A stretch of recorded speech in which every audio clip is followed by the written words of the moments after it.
Good evening. Welcome to the Springport Area School District Board meeting. Today is Wednesday, August 20th. Please rise for the Pledge of Allegiance.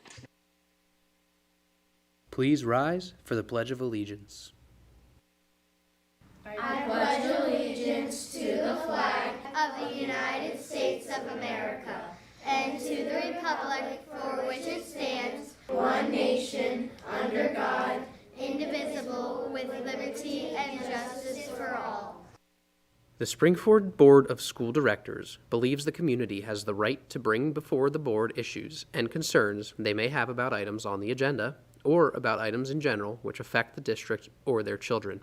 Because of this belief and philosophy, the board will schedule a time at the beginning and conclusion of every meeting to have an opportunity for community members to share their concerns with the board. At the start of the meeting, members from the public may comment on agenda items only. The school board will move through the meeting agenda, then at the end, when prompted, there will be a time for public comment. This meeting is being filmed to be broadcast on community cable channels and online. Individuals intending to make public comments should be aware that they are being filmed. Speakers will be asked to state their name in the area in which you reside before your comment. Thank you, everyone, for being here tonight. Ms. Crew, could we please have a roll call? All board members are in attendance. Thank you very much. As far as announcements go, no formal announcements. Dr. Murray, welcome to the front of the table here. Thank you. I have no report. Okay. So then we'll move on to public to be heard. This can be on agenda items, and as you can see tonight, we have a limited agenda item. So if anyone wishes to speak, please approach a podium with your name, township of residence. Okay. Seeing as though no one is approaching the podium, we're going to move on to section 3, reading of notice of meeting. Actually, I was just on the phone with our solicitor, Mark Fitzgerald. We are viewing this as a committee meeting. As such, there is no special meeting notice to read. So I have his blessing to move forward. And we will do that with our presentation. So before I welcome Mr. Pellegrin to the podium to introduce GKO Architects, I do want to remind the board that Dr. Scanlon, as you all know, and you have hard copies here in front of you, sent the soft copy of the presentation to everybody yesterday.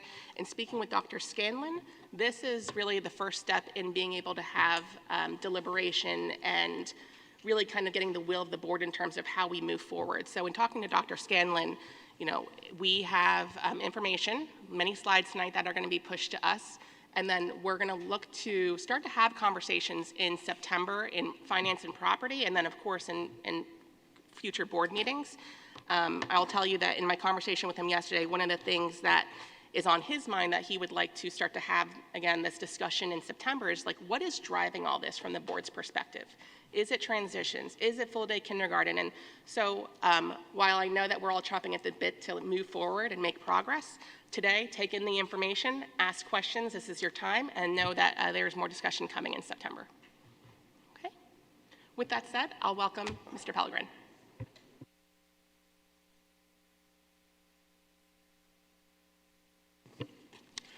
Good evening, board members and community.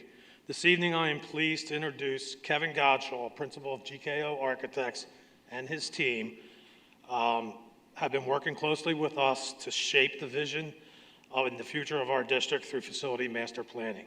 So Kevin, thank you. All right. Thank you, everyone, for having us here. We're very excited about working with you folks. I'll give a quick introduction. Allison Klingler is here from GKO Architects, and Joe Messmer. And we've been working together for the last many months, putting together some preliminary information. What we've done so far is we've been through all the facilities. There's sort of two parts to every assessment of every building. There's the physical condition of the building, and then there's the program of the building and how it's being used right now. So we've toured the building, as have our engineers, looking at mechanical, electrical, plumbing systems, and we've met with all the principals. And what we're presenting tonight is maybe a first generation of what some options might be. Now, I know you folks already know this, but I'm going to say it. There's a lot of moving parts to this. There is enrollment, there is capacity, there's, the budget, and all these things sort of mixed together. So we're trying to put together what we think are 4 or 5 reasonable options. We expect feedback, We expect to make further revisions. I think one of the issues that we're going to talk about tonight is where are your priorities? Is this more important than that? And until you can see it in the context of budgets and see it in the context of how all the pieces fit together, it's really hard to answer that. So hopefully we're at least kind of in the right direction, and we'll, over the next few months, go from there. So what I'm going to start with is what are the study goals? Very simply, we want to address the space shortages in buildings that currently exist. We want to look at options for implementing a full-day kindergarten program. We want to look at options that would move 5th grade out of a middle school model or out of the flex building down to the elementary schools. And we want to reduce the number of transitions. Just so that everybody understands what we're talking about, it's the number of times a student would move from one building to another, which is quite a few times in your current grade configuration. I'm going to start with a list of assumptions, and these are very important to me because these are sort of constants that were not challenged as part of the feasibility study. If they were to be challenged, there would be more options, there would be more discussion. But very quickly, full-day special education programs for autistic support, intensive learning support, those programs, wherever they exist in the district, are not moving. They are going to stay at the building that they're currently at. We're going to look at a consistent elementary program and parity between all the elementary schools. That involves the music room and the gym and those things, but also very specifically large group instruction spaces. If they currently exist in the building, we're going to preserve them. If they have been taken over or renovated, we're going to restore them back to LGIs. Now understand, that is, I think it's the equivalent of 13 classrooms around the district. So it is significant when we talk about the capacity of these buildings, but that's the assumption that we're working under. We're going to assume that every kindergarten classroom, whether it's a half-day or full-day program, should have a dedicated toilet room. We're going to assume that every full-time special education program should have a dedicated toilet room within it. And each elementary school should have adequate small group instruction spaces, conference rooms, and hopefully one or two small group instruction rooms that are not assigned to anything. That's just looking into the future. That's just making sure that as the need arises, that there's some additional space and some flexibility. The enrollment projections that we're working on are from the 2024 I forget the name of the company, the Sundance enrollment projections. We are going to talk about rebalancing. That is moving students from one facility to another, but very clearly rebalancing is only going to happen once.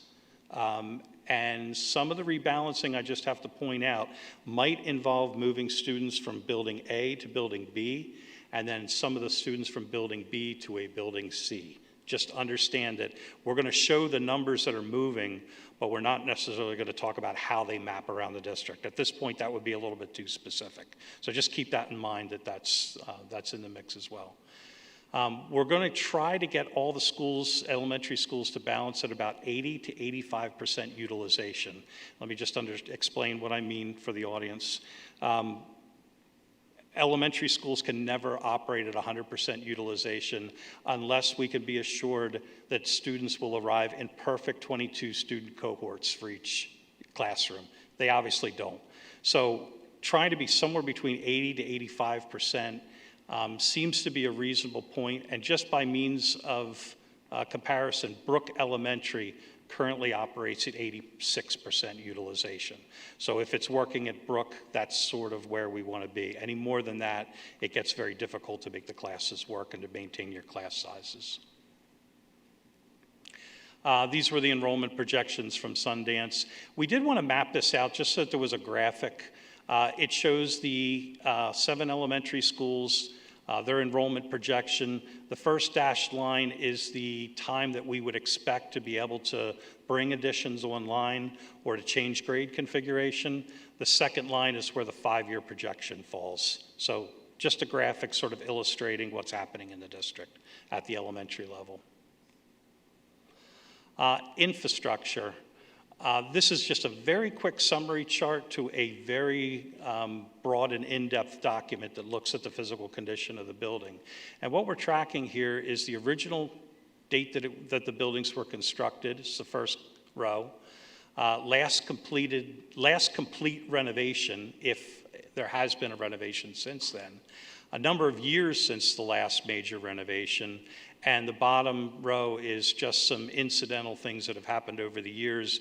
And of course, HVAC systems are really critical to keep track of when the last time was that they were replaced. We're identifying the 8th grade center as really the building that probably needs the most attention. It's not just the 29 years since the last major renovation, it's the 1930. That just makes everything work a little bit harder. There's some systems that really need to be replaced on a 30-year cycle. There's some systems that are on a 50-year cycle.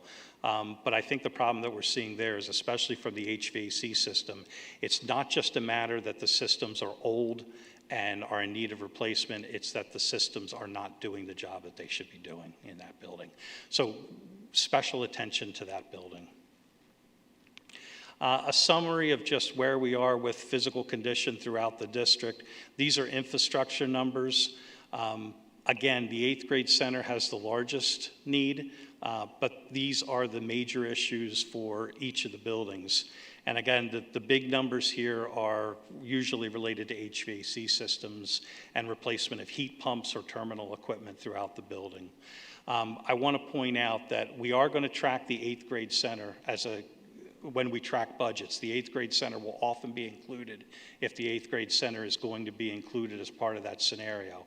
The other infrastructure is not in our budgets at this point, and they can be added by a separate line item, but right now there's a little bit more flux about whether they need to be done in the next 5 years or not, so they're not on the schedule right now, but they are something that will have to be discussed over the next few months. Then there's some study variables, and this is really kind of what we struggle with when we try to put together our scenarios. How large does an elementary school want to be is a question that we can continue to ask ourselves. The most cost-effective thing we can do is to put large additions onto buildings or bring their capacity up to whatever that maximum capacity might want to be. Several small additions are going to be more expensive than one large addition. So we'd like to try to do larger projects in fewer locations would be a more cost-effective way of approaching this. The other thing that I would point out is we believe it makes more sense that if you are going to put an addition onto a building, make it the last addition that will go onto that building, take the building up to that maximum capacity number, and don't expect to put an addition on it later. So that's sort of one of the assumptions that we're going to work with. Percentage utilization factor is another question. You're going to see some schemes that are going to bring the utilization up to 83%, and you're going to see some that will bring it up to 86 or 87%. They have different numbers associated with them. It's the lower the utilization factor, the more construction you're doing to get yourself there. And then which buildings should be pursued for expansion? And you know, here's 5 possibilities. It could be the buildings with the greatest overcrowding and the highest utilization factor. They could be the buildings that are targeted for expansion. It could be smaller schools because additions could be larger onto smaller schools. So that could be a reason that we choose them. It could be schools with sites that are large enough to accommodate the expansion. And the one that kind of gets taken off the list then is Royersford Elementary, which probably has a site that would allow an expansion, but we're told that that site is very important to the community, and it's not a particularly big site to start with. And I think the biggest thing for me is that there's a lot of, there's not many buses that serve that, but if you try to expand that school, now you're talking about instead of 1 bus, 8 buses, 9 buses, you know, and very quickly that site gets filled up. So I think that's the only one that's taken off the list based on the size of the site. Schools with older infrastructure would allow you to package a renovation expansion project so you could deal with all those needs as part of one project. The alternate is also true. A school with newer infrastructure would not burden you with the cost of that infrastructure at this time. So both of those are reasonable ways to approach this. And of course, the overriding concern across all of these options is we'd like to achieve these goals in the most cost-effective manner possible. And obviously, the more that you try to do educationally, probably costs more as well. So we're trying to balance those two things. We're going to look at what we're going to call some scenarios, and I'm going to make a distinction between two words. There are scenarios that are going to look at the entire district. We tried to put it on a single sheet so that you could see what was happening in terms of enrollment, capacity, additions, renovations. It's a district-wide thought. And then there's going to be schemes, and schemes are specific to the building. So that might be what a renovation of Brook might look like. The schemes are in your appendix. If you want to reference them, we're not going to go through plans here tonight, but you can reference them to see how we're getting a building up to a certain capacity. So the way that the study is organized is scenario 1. Will maintain the current grade configuration, including half-day kindergarten. So scenario 1 is only going to look at how we manage space shortages right now without expanding any buildings, without making any changes to the grade configuration. Scenario 2 is going to maintain the K-4 grade configuration, but look at full-day kindergarten options. Scenario 3 is going to maintain the half-day kindergarten, but look at what it would mean to bring 5th grade down to the elementary schools. And scenario 4 is going to both look at full-day kindergarten and bringing the 5th grade down to the elementary school. This is a chart that we're going to look at, and I just want to sort of take you through how it's working. There's a lot of different moving parts to this, but again, the idea is to try to have one page that describes how the scenario would work across the entire district. So we're always identifying the scenario in the upper left. It's either a 1, 2, 3, or 4 based on the scenarios that we talked about. It's going to list the grade configuration. And in the lower left, it's keeping track of, out of our 4 goals, which ones did we achieve with this scenario. So the X says we achieved it. If there's a dash, it did not achieve that goal. We're going to look at all 7 elementary schools. They're just listed here as school 1, 2, 3, 4, but it'll be your specific elementary schools. And we're going to keep track of, in those 3 rows, the existing enrollment. When I say existing enrollment, if you're bringing the 5th grade down into the elementary school, that's the enrollment. So you're going to see very quickly that these schools are going to be 120% utilization because we brought 5th grade down. So it's going to be the projected enrollment for the grade configuration. It's going to be the existing capacity as the building stands right now. And realize that if it's a half-day kindergarten or a full-day kindergarten, that's 2 different capacities. So that number will vary depending on the scenario. And then it's the current utilization factor. Those are all the existing conditions as the building stands now if we implement a different grade configuration. The next rows are starting to look at how we would address that. The first 2 are rebalancing and a different enrollment. So it might say, school 1, you're going to remove 50 students, and that will bring the new enrollment down to X. So we're keeping track of that in the 2 green rows there. Then we're going to look at expansion, addition, or renovation projects. The dark red box are always additions. The light red box are always renovations. There's a number designation associated with it. It'll be the first 2 letters of the school. Limerick would be LI. And then if it's an addition, it could be LI1, LI2, LI3. Again, in your appendix, you will see those schemes, what's specifically happening with those schemes. And then keeping track of, with those addition projects and renovation projects, how many additional students are being added in capacity and what the adjusted new capacity is for that school. What the new utilization factor is, how much we're spending at each building, and how much the cost of the complete scenario is. Now, in terms of the budgets, I just want to point out, we have contingencies on these budgets. We have soft costs on these budgets, which would be things that are not in the contractor's bid. So financing, furniture, professional fees, it's all inclusive, it's all in there. And then we have an inflation factor on it because we know we're not bidding it this year, we're bidding it 1 year in the future. So all that's baked in. Hopefully we have some, some cushion in these numbers. In terms of our approach to looking at renovation and expansion projects, there's sort of 3 levels that all these schemes fall under.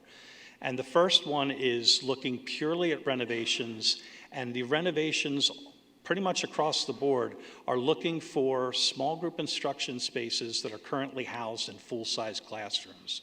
There are a lot of them in the district. And it would be great to say, hey, let's just use that classroom as a full-size classroom, but I still need a place for the small group room. So it's a very simple concept. Find classrooms that are larger, find classrooms that are able to be divided, and take full-size classrooms divided into 2 small group rooms, collect those small groups functions into those 2 rooms, and use vacated classrooms for full-time regular education. That's the renovation option. When we look at how many dollars per seat, that's the lowest cost. And that kind of surprised me a little bit, because those renovations can be a little bit pricey, but there's enough of those opportunities in the district that when we did the math, they're the best bargain. So in most of these scenarios, even though they're small projects, only really dealing with maybe 4 or 5 or 6 classrooms in the building, they are the most cost-effective approach. The second approach is to build maybe small additions onto buildings that would just be small group instruction spaces, and again, try to get that potential capacity out of the elementary school spaces that you have now. So we would, again, be using all the full-size classrooms in the existing building as regular education classrooms. It would be the additions that would construct SGIs that would allow the spaces that currently occupy them to go in there. And the last version, and it is the most expensive, is to build additions that can physically expand the building. More classrooms, more small group instruction spaces. Very effective in terms of numbers, but not the cheapest option. Cheapest option are the first 2. So scenario 1, again, is keeping the grade configuration you have. It's not changing half-day to full-day kindergarten. It's just trying to manage the space needs across the building. So if you look at the chart, you'll see that the current condition, the blue line, utilization factor, no surprise, I think you're aware of this, Oaks has the highest utilization factor, followed by Brook. When you go down below that in the green lines, we're looking at how much we would need to rebalance in order to fix that. So some students would be moved from Brook, some students would be moved from Oaks into the other elementary schools. There's the revised enrollment, and the blue line row at the bottom is noting that it would be about 75% utilization across the district. So we're just moving students around. We're not building anything. We're not changing the grade configuration. This scheme is still carrying a price tag, and it's specific to that 8th grade center, that we can't forget that there's work that needs to be done there if that building is going to be retained. Scenario 2 is looking at a full-day kindergarten, but still being a K-4 grade configuration. And not surprisingly, again, if I go to the top blue row, you'll see that the utilization factors are all higher. Oaks is 114% and Brook is 98%. So again, we're going to shift students around. We're going to rebalance. But we don't see a need to actually expand any buildings as part of this. So the 2 areas that are indicating renovations aren't necessarily dividing classrooms or not creating extra capacity. They're specific for Evans and Upper Providence because they just don't have enough classrooms that have toilet rooms associated with them. So it's really just about creating toilet rooms so that every kindergarten classroom would have access to a toilet room. Where scenario 1 showed a utilization factor of 75%, now it's up to 86%. If 86% wanted to go lower, we could do a couple of renovation projects, shift the students a little bit different, and we could make that work. Scenario 3 is again going with a half-day kindergarten program that you have now, but it's bringing 5th grade down into the elementary schools. Obviously, expanding your kindergarten is talking about half a grade worth of students. Bringing 5th grade down is talking about an entire grade of students. So no surprise, the existing utilization factors get even larger. And not only are we way over at Oaks and Brook, but Evans is a problem and Royersford would be a problem. So now we're going to get into some construction projects. The construction projects row, you can see that we're talking about renovations at all the elementary schools except Upper Providence and Spring City. Spring City's off the table. There's no scenario that we would touch Spring City. But we have renovation projects at the rest, and we have an expansion at Oaks. The expansion at Oaks would take the Oaks proposed capacity up to 839 students. So, just to be clear in this scenario, I'm assuming because there's not a line item for the 8th grade center that we would not renovate that building in this scenario. Correct. Under this scenario, 8th grade goes down to the flex building, and 5th grade goes from the flex building down to the elementary schools. So I do want to point out that the expansion at Oaks is a significant one. 839 is a large building. But I guess the reason that we think it's worthy of consideration is even with that expansion, there's still 65 students that would be designated in the coverage area of Oaks that would have to go to another site. So even though it is a large addition, it is the coverage area of Oaks right now. And of course, there's different scenarios. There's expansions of Oaks that are a little smaller than that would also be an option. So I'm going to step in for a moment because I do think that we have some board members that want to ask some questions. I think that, I apologize if it was not clear. You're welcome to ask questions along the way. This is, as I said in the beginning, your time is yours. Ask questions. So you don't need to hold them. If you have questions, feel free to ask. Mrs. Deerdorf? It would be disruptive at this point. Okay. Then we can hold So on. I'll just wait. Mrs. Weingarten?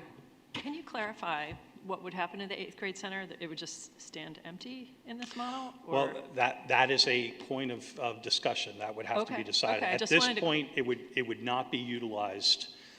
It would be basically vacated. There have been some discussions about other things that it could serve as, but it's a very large building. You know, it's 100. Just wanted to clarify. Yeah. Thank you. Yeah. So Go ahead, Mr. Jackson. I have two, and I'll keep it simple.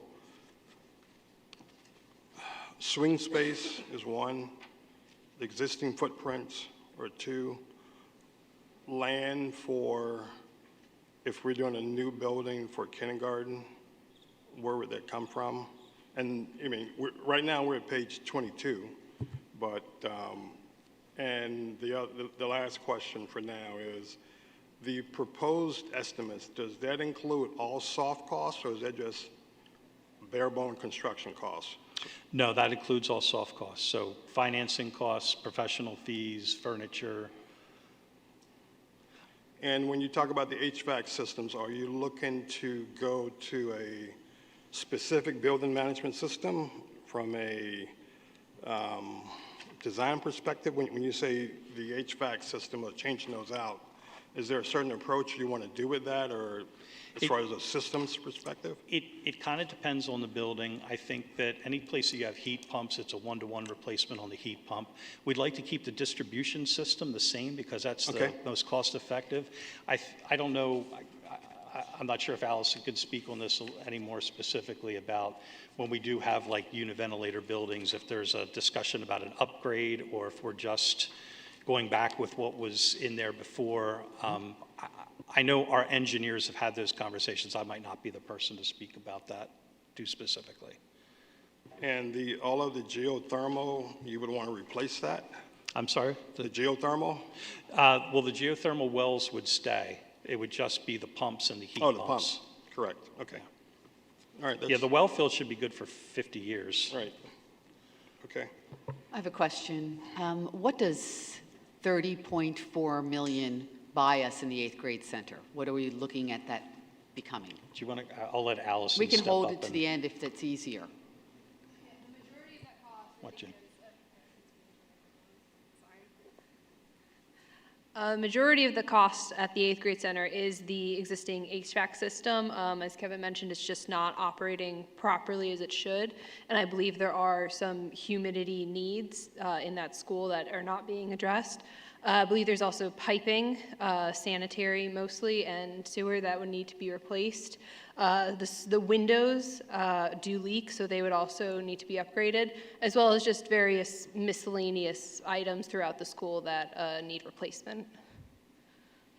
So I believe on slide 7, we had a summary, and that's not everything, sort of the bigger items, but we tried to list what was included in that renovation cost here. So for the 8th grade center, we think structurally, the integrity of the building is intact? Yeah, we didn't come up with anything structural there. I mean, I typical to 1930s. They built them strong. It's more. I agree. You know, some moisture migration in the lower level places have to be dealt with, and systems. All right, thank you.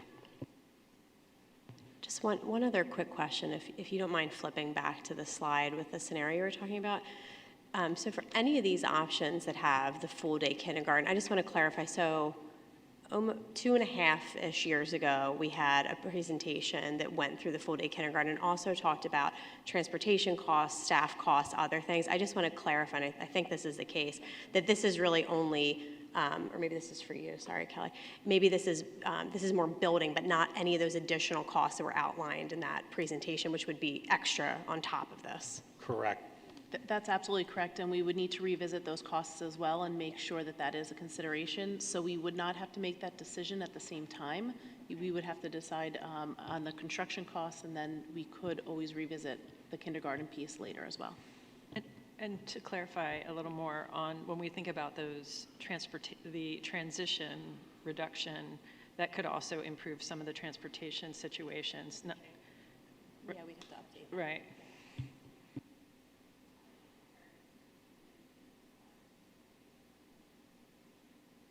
So I'm going to make one comment before we continue on with the scenarios.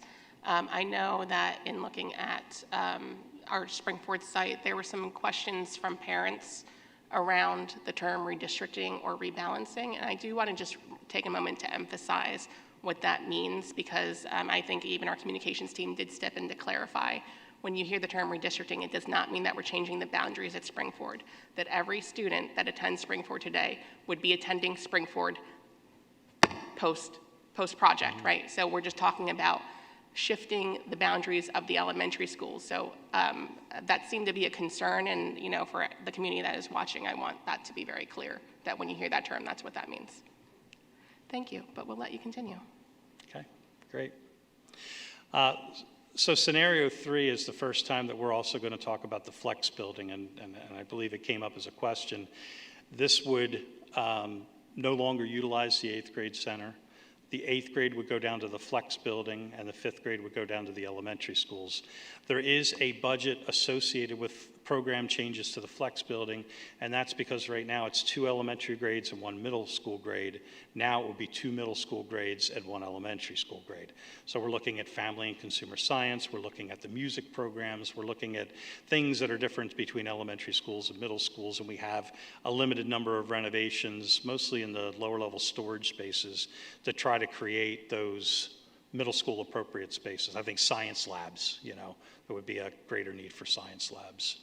So that's what that project entails. And with this particular scenario, we're looking at an 83% utilization. Again, just in summary, this is 5th grade down to the elementary schools, but still a half-day kindergarten program. And then we've prepared 2 scenarios for 4. Scenario 4, again, is a full-day kindergarten program and a K-5 grade configuration. So here we're talking about adding the maximum number of students to the elementary schools, and you can see it's Oaks, Brook, Evans, and Royersford again that are well over their recommended utilization factor. There is some rebalancing in the 2 green lines that are proposed. And when we go to the construction projects here, we're talking about renovations to Evans, Royersford, and Upper Providence to, again, find those full-size classrooms that are not being used as full-size classrooms. And it's significant expansions to Oaks and Brook, because those are the 2 schools that have the most pressure on them, that have the highest utilization factor. We looked at trying to increase their capacity of those 2 buildings. These are not up to the same level as the option 3, so we're talking about 793 student capacity at Brook with a projected enrollment of 651, and at Oaks we are at 769 capacity with a projected enrollment of 641. And this would get us to an 83% utilization factor. And if you're keeping track of the total costs of the scenario, $57,900,000. So that's, I haven't been saying those out loud as we go, but those are the projected costs. And then 4B was looking at a larger addition at Oaks, again, because the projected enrollment at Oaks would justify that. There's that many students coming there. A smaller addition at Brook, which is more in line with their current coverage area and the projected enrollment. In fact, you can see here that in the rebalancing lines, Brook would not lose students or gain students with this scenario. We're basically building the addition that would accommodate the full-day K through 5 program at Brook. And in both these scenarios, there's a small addition at Limerick, and this is one of those additions that's just putting small group instruction spaces in the addition. So we're gaining that additional capacity by providing homes for those small group functions in a small addition.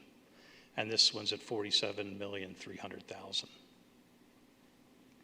So those are the scenarios we have. Now, those are not the scenarios we created. We created about a dozen scenarios. These are the ones that seem to have merit, enough merit that we can ask for some reflection or some discussion of values.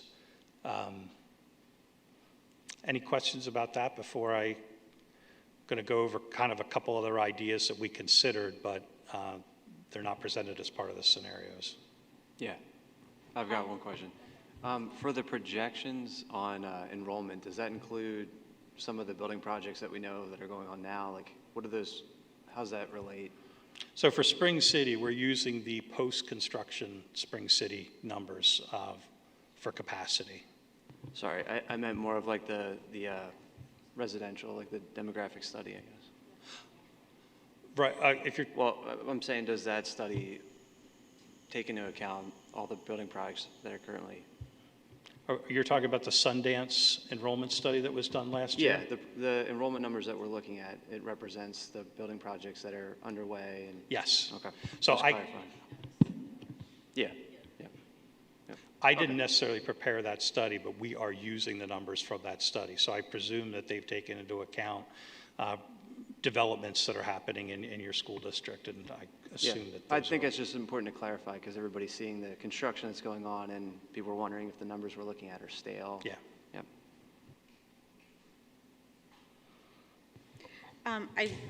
I wanted to kind of go all the way back to the very beginning to clarify kind of where we are in this process, because this meeting is really part of our facility master planning that we've already been working on. So to kind of refresh everybody's mind about kind of where this fits in, because this just isn't brand new starting from zero. We did have that special Saturday meeting in April of '24 where ICS did present steps, and I kind of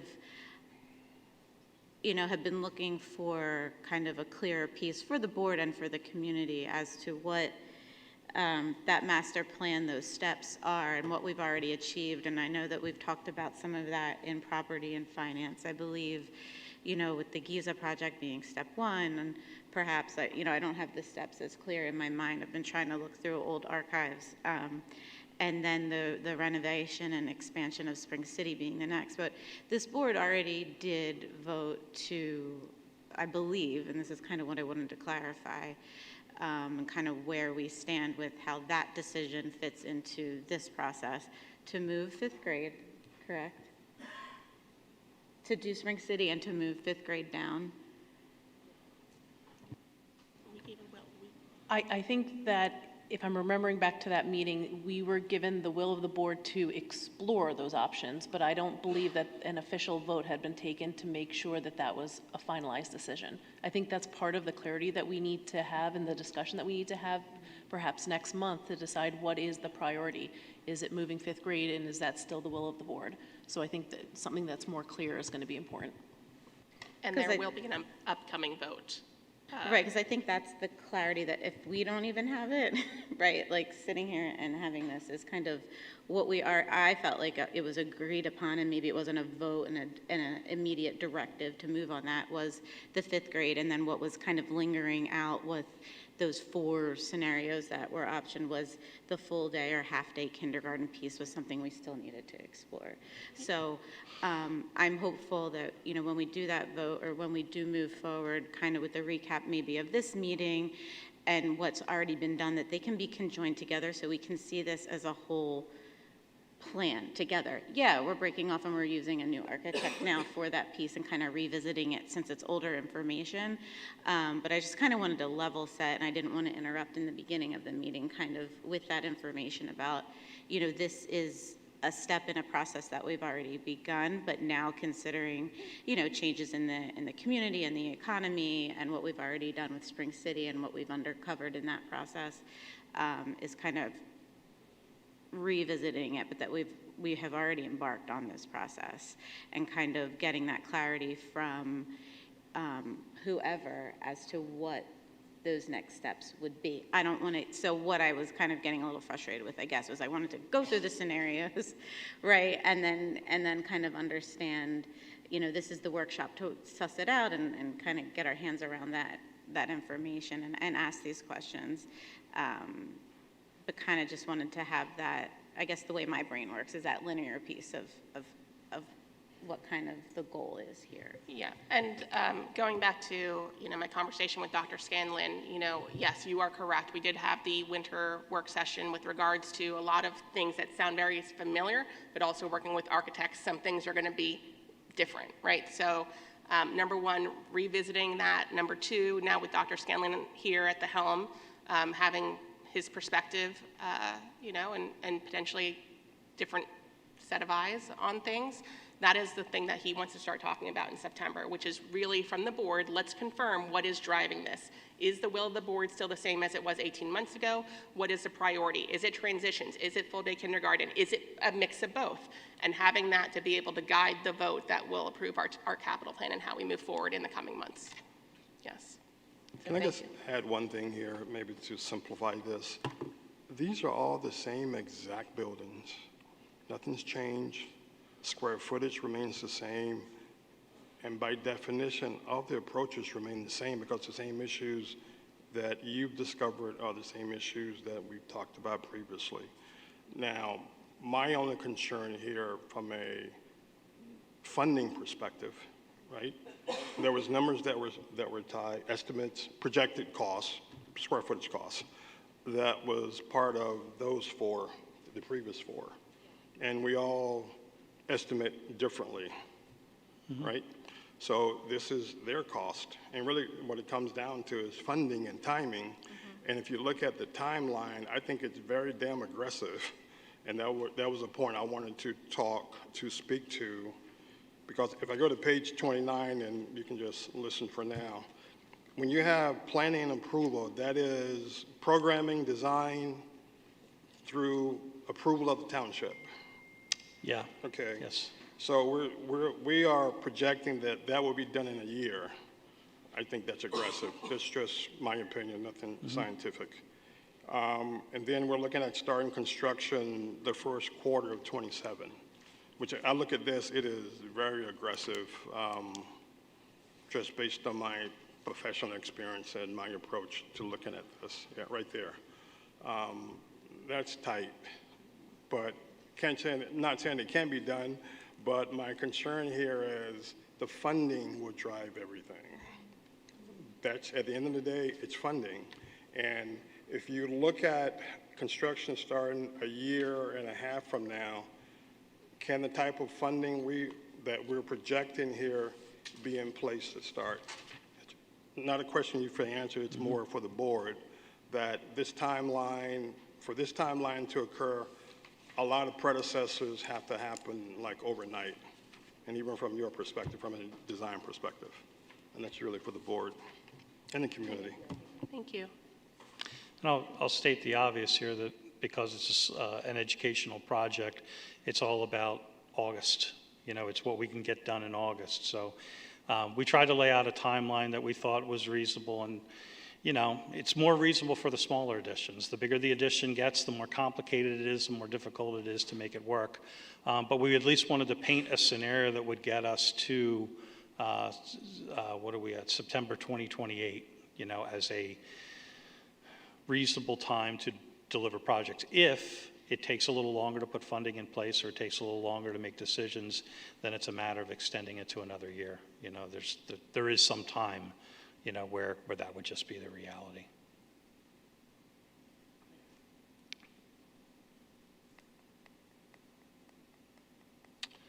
So I want to quickly state that there's a couple of things that we looked at, and we've been challenged to think outside the box. We've been challenged to come up with some ideas that maybe aren't the obvious at first, and we tried to come up with a few that we thought were good, and maybe we even tried to put scenarios together for them, and at some point, you know, they didn't turn out to be maybe the best ideas. And the first two have to do with the 8th grade center. And of course, it is a building, it is a roof, it is occupied space.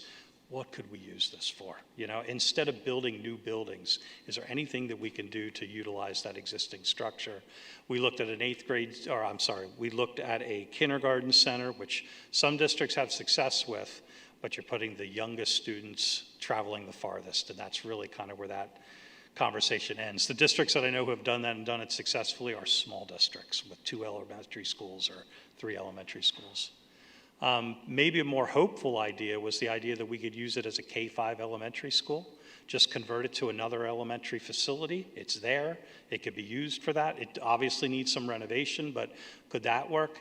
And where that idea kind of breaks down is that it is surrounded by elementary schools, and the coverage area within it is not large enough to house the students we want to house. So yes, that's still a good idea if you're willing to bus students past an elementary school to get to another one. We did not explore it any further for that reason. We did consider the possibility. I'm sorry, quick question. Yes. It kind of goes with the whole 8th grade center, the needed repairs being about $30 million. Is that, I mean, if we don't invest $30 million to do those repairs, is using that as a building taken off the table completely? Is it limited? Do they have to be done eventually?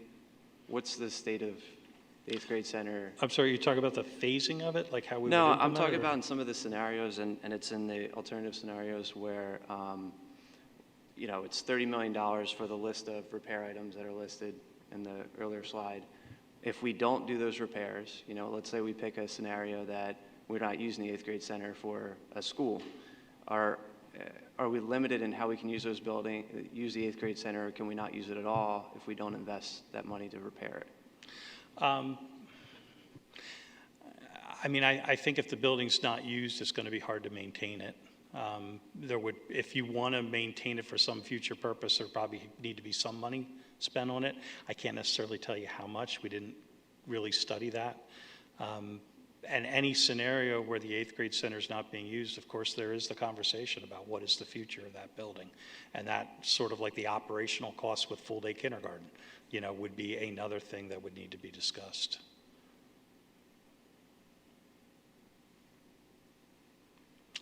We looked at scenarios that instead of putting multiple additions or multiple renovations around the district, could we put one very large addition onto a very small school? Yes, but it generates a very large school, you know, and so we did not look at any scenario, creating any larger building than we suggested with any of the scenarios we presented tonight. And it was also recommended to us that maybe we consider, instead of bumping 8th grade down to the flex building, what if you bumped 8th grade up to the 9th grade center? Something that should at least be considered. But I think with all the additions that we're talking about putting onto the elementary schools, they're always using the existing kitchen, the cafeteria, they're using the music rooms. That's why they're cost effective, because the core of those buildings can support those extra 10 classrooms. When we talked about trying to attach an 8th grade center to the 9th grade building, all the core functions of the 9th grade building are designed for 9th grade. There's no extra capacity that we see. So we're talking about expanding the PE areas other than the kitchen and the cafeteria. Seemed like that was adequate to handle. But we're adding extra music space, we're adding more PE space, more team rooms, and we're adding essentially an entire 8th grade center onto the 9th grade building. So it was not cost effective to do that. And I'll also point out, if we're looking for the most cost-effective approach, building elementary schools is much cheaper than building middle schools. So for that reason, we didn't pursue that option any further. And I think we already talked about the schedule. We tried to lay it out with a timeline for considering options and making decisions, which is the green line across the top, maybe through the month of November, I would even say December. Looking at planning approvals, which includes land development, and land development in this part of the world takes a lot of time. So here we have it at 14 months. I think that's realistic, for an average addition size. We have the yellow line, the light yellow line that goes across is construction, and the two sort of peach-colored lines are renovations. So we're keeping track of the summers and realizing that renovations could be done at some schools to expand the capacity in the first summer or in the second summer, but you really can't change grade configuration or talk about rebalancing until you have everything done and that extra capacity created. And that's what takes us to September 2028. And that's what we've prepared. So those are sort of what we thought were the most reasonable design scenarios, but obviously we really need feedback. Yeah, thank you so much for the presentation. So before I turn it over for more questions, discussions, I think Dr. Wright, did I catch you wanting to ask a question before we moved on? No. I do have questions, several questions to ask. I know other board members do as well, so I'm happy to wait my turn, or I can start it off. Thank you. First of all, thank you very much for this information. I really appreciate it, and I appreciate the clarity in which you presented it. I do also, with addressing what you had to say, Abby, I agree 100%. I think we were all in agreement that we were looking to go ahead to move the 5th grade down and to pursue looking at full-day kindergarten. But I think I personally feel that because of the changes, I think, to our finances and things now, due to things that we could not control, we have to revisit what is really important to us all. So I think that's important. I have a question which may actually be for Dan or for Clinton. How many of these repairs were we already aware of that were part of our plan? Because we already have a plan in place for this. Are any of these HVAC things already part of our, built into our future budget? So yes, some of these are in our 10-year plan. We did present that to GKO, but again, it all depends on what schools we touch and what schools we don't do anything to. Okay, thank you very much. And so that the other question is also probably for you, Dan. If we do nothing, what is the cost? Because we can't just leave the 8th grade building as is. I think capacity-wise, we would be okay in the buildings. We might have to things, but if we did no full-day kindergarten, if we chose to keep K4 as it is, what are we going to have to pay anyway? It's not going to be 30 million, but so could you give us an idea? So if you did nothing at all, the 8th grade center does need to be addressed. There are items infrastructure-wise that are ending their life, expectancy. I don't know if it's exactly 30 million, but I can tell you it's probably not that far off. So the numbers that we presented in this presentation indicates doing nothing at all to the 8th grade center. Basically, there is still an investment that has to be made to the 8th grade center for most of the infrastructure that is in place in that building currently. Okay, So that would be all the building systems. That is correct. thank you for that. Is there any scenario in which we could make money selling the 8th grade building property? And this might be Mr. Jackson, you. Is there a Well, scenario in which we've- that would happen, could We've happen? talked about this extensively. When you go to sell property within a school district's footprint, you open it up to anything that the Limerick Township could vote to, could be there.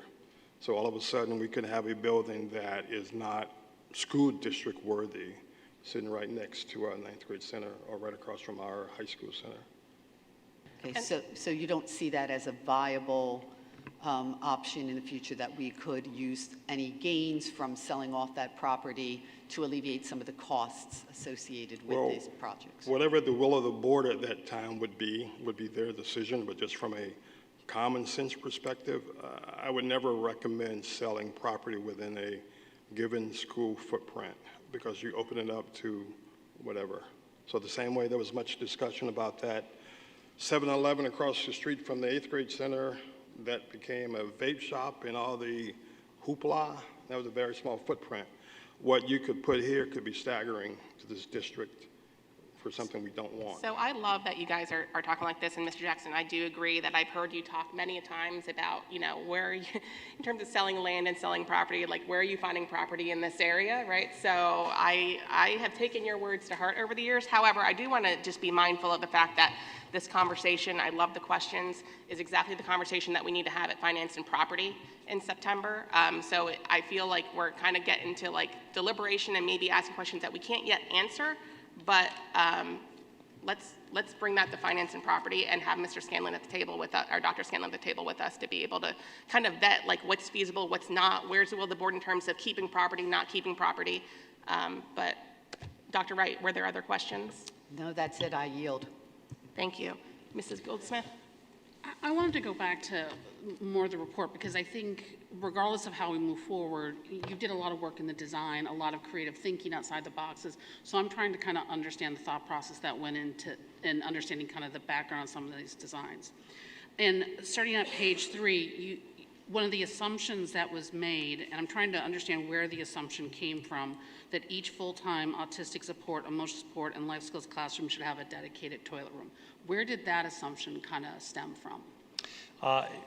Honestly, it probably came from me, the other districts that we work in, that those programs are usually self-contained and have several adults working with, a group of students, and a toilet room is a very nice thing to have within the classroom, rather than using common toilet rooms in the corridor. And I guess one of my concerns, and because I want to understand in terms of the thought process, in terms of the design, for special education students, there is special code that dictates what we can do with facilities. So I guess my question is, when you go to slide 19, and we're talking about the breaking up of these rooms into these different capacities, to what extent did you look at the square footage requirement per student? How many students are averagely in those classrooms when you created these designs for the different elementary schools? Are we talking specifically about special education programs? Right, or- because in looking at slide 19, you have learning support listed, which is a special education placement. Mhm. So if you're decreasing the size of those classrooms, to what extent are there the amount of students that would be in that classroom at that time?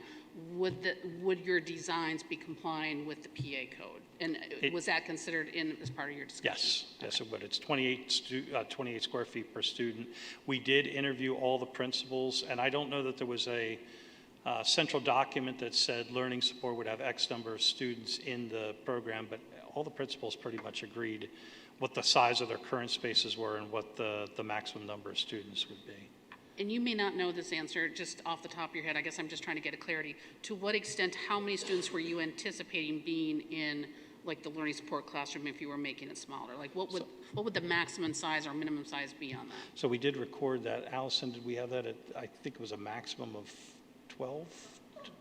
It was the number that that we have. And it's published in our report. I don't have it in this presentation, but. Just trying to understand. So, and just again, is that standard across all the designs that you made it so each class could have an up to 12 maximum capacity student? Okay. Awesome. Yeah, that's consistent through all the elementary schools, regardless of the size of the elementary school. That's all the questions I had. Thank you. Thank you, Mrs. Goldsmith. Mrs. Westwood? Mine is more just a statement and also a reminder for us as we consider this further, but since we have members of the public here too. So some of you were here, as well as the whole board, for our budget discussion. So the will of the board was to move forward with a tax increase this year that included an estimated borrowing capacity of $40 million. So not that that is the amount, but I remind the board and the public that when we did our estimates, and again, back to Abby's point about how we've been talking about this and considering that that is the number that we baked in as an assumption. Okay, more conversation at finance about that. I see Mr. Fink standing up back there, so he's ready. All right. Any other questions about the presentation for GKO? I would like to thank you for the report, and just to stress, this is just a feasibility study. There would be a much deeper dive requested, needed to really get into some of the specifics, Ms. Goldsmith, but I thank you for this because I know I've done these and they're a lot of work, and it is your best approach, your best guess, given the information you have today, which could change tomorrow. So I thank you. Thank you. Yes, echo that. Thank you, Mr. Jackson, for bringing that up. Okay, I feel like we already somewhat moved into board comment, but I will officially move into board comment. Is there any additional board comment? Okay, so with that said, we'll move on to public to be heard. This is on any topic. If you wish to speak, please approach the podium with your name and township of residence.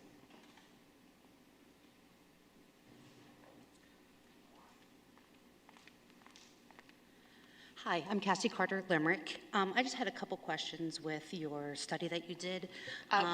Could we stop the clock for 1 second, because I want to make sure she gets her full 3 minutes. Just to clarify, public comment is comment. It is not Q&A, so they will not be able to answer questions for you in this capacity, but please raise them so that we can make sure we mention them in future meetings. So, Cassie Carter, Limerick. I know some comments I have with the everything, which you had brought up some of the special ed stuff. I know my son goes to Evans Elementary, and they used to have the IU program there, which I know is leaving. Is that something that was calculated within the footprint, and is that something that could be coming back as well? Because I know that districts get funding from the IU for hosting those, so I know that that kind of can bring money into the school.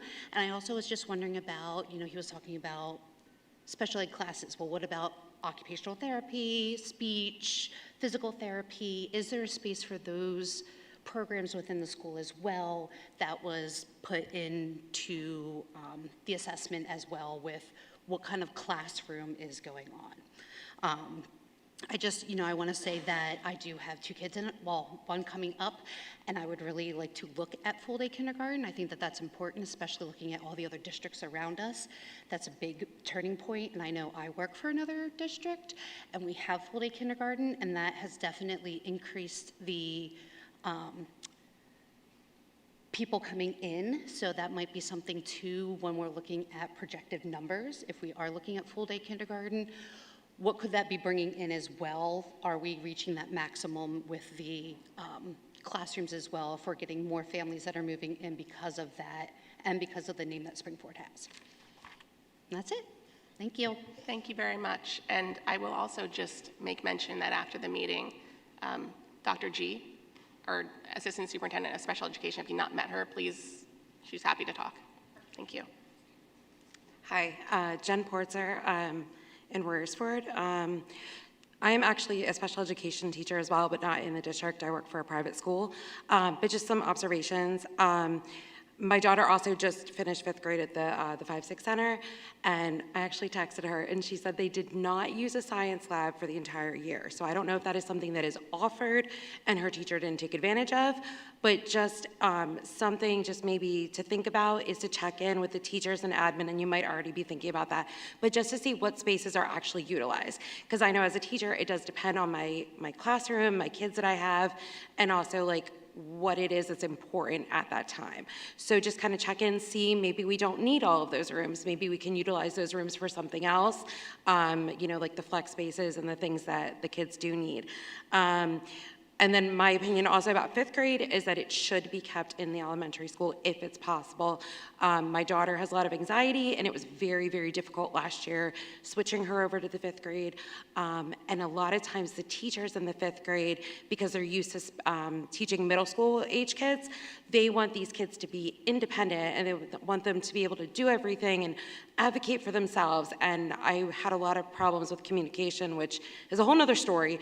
But I don't want to be that helicopter mom, but I also know my kid, and I know that she's not going to advocate for herself. So if we can use that 5th grade year as kind of like a bridging year to get them, because absolutely, I work with special needs kids, I want them to be independent.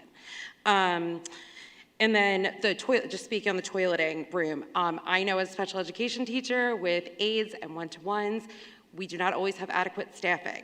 So having a toileting room in the room is very helpful, especially when you have kids with behaviors that might be going in the bathroom and doing things that God knows we don't want them to do, or kids that go disappear for 10 minutes and we don't know where they are. Then we have to send a teacher after them.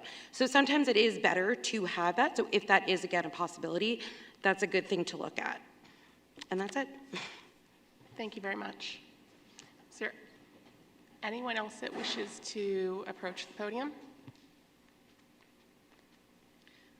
Hi, Lily Hesway, Upper Providence. I've got some questions for you guys and general things. Again, K through 5 needs to happen. Like, this is it's horrible for everyone involved. So that needs to be a really high priority. In general, how did this mess happen? Like, what was the planning way back when up to now?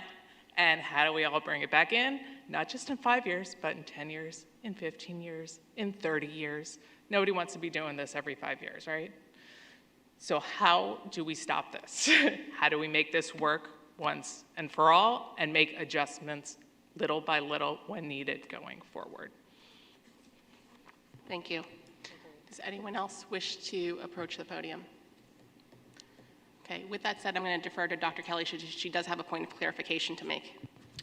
Just in reference to some of our public comment earlier, I just wanted to clarify that our 5th grade center does not currently have lab spaces. It is our 7th grade center, so I just wanted to clarify that it's not that we are not using those spaces, but I know that that was part of the conversation when GKO was looking at the space of to how to best utilize and what would that mean if 8th grade came down. So I just wanted to clarify that piece, that it's not a question of us not using it. Thank you, Dr. Murray. Okay, seeing as though no one is approaching the podium, motion to adjourn? So moved.